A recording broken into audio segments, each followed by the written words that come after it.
In this video, we are going to talk about one of the most powerful texts in the world, Bhagawad Gita, and how it even had a great significance in the life of the father of atomic bombs, J. Robert Oppenheimer. Many brilliant minds such as Albert Einstein have talked about the influence of Bhagawad Gita in their life. The Bhagawad Gita is usually advised to read for primarily getting the answers to three fundamental questions in one's life. Who am I? What am I doing here? What should I do in my life? The Bhagavad Gita, often referred to simply as the Gita, is a sacred Hindu scripture that forms a part of the Indian epic Mahabharata. It consists of a conversation between the Prince Arjuna and Lord Krishna, who serves as his charioteer and his divine guide. Lord Krishna is an avatar or embodiment of Lord Vishnu, who is one of the triumvirate of Hindu religion, who is also the protector of the creation. Lord Vishnu takes each of his 10 avatars, known as Dashavatar, to restore cosmic order and protect the world from evil forces, which also includes his future avatar Kalki, who is prophesied to appear in the distant future to bring the end of the current age of darkness and to restore righteousness.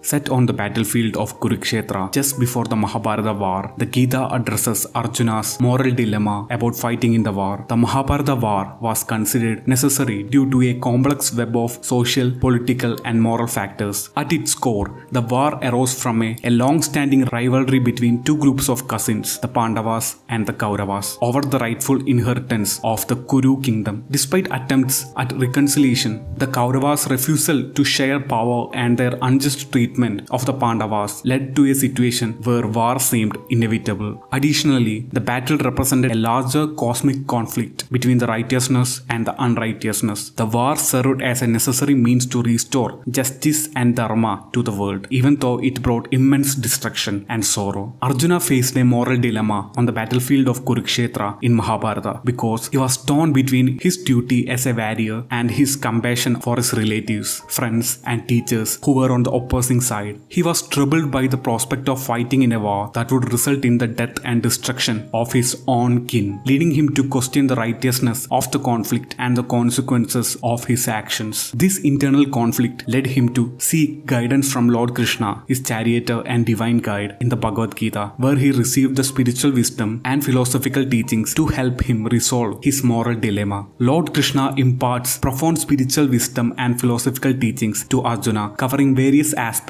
of duty, righteousness, devotion, and self-realization. The Gita is renowned for its spiritual depth and universal teachings, emphasizing the path of duty and selfless action, leading one towards self-awareness and union with the divine. J. Robert Oppenheimer was indeed interested in Indian philosophy. Throughout his life, he developed a fascination for Eastern philosophical and religious traditions, including Indian philosophy. He was particularly drawn to Bhagavad Gita. Oppenheimer's interest in Indian philosophy deepened during his time as the director of the Los Alamos Laboratory, where he led the Manhattan Project, top secret research and development effort that produced the first atomic bombs. Oppenheimer famously quoted a verse from the Bhagavad Gita after witnessing the first successful test of the atomic bomb on July 16, 1945. As he witnessed the explosion, he recalled this line from the Gita.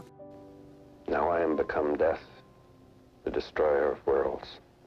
The actual verse is as follows. Shri Bhagavan Uvacha Kalosmi Logashaya Krit Pravritto Lokan Samahartum Iha Pravrittaha Rite Pritvam Na Bhavishyanti Sarve Evastida Pratya Nikeshu Yota, which means the Supreme Lord said, I am mighty time, the source of destruction that comes forth to annihilate the worlds. Even without your participation, the warriors arrayed in the opposing army shall cease to exist. Even though the actual meaning of this verse is always misinterpreted, for Oppenheimer, this quote reflects the profound impact of the atomic bomb's creation and the realization of its immense destructive power, evoking the moral and ethical complexities associated with the development and use of such weaponry. So whenever in life you have self-doubt, read Gita to know your potential. It is the book of absolute truth, the absolute knowledge, appended with a detailed manual on how to use that knowledge to discover yourself and use it for your ascension. Stay blessed, guys.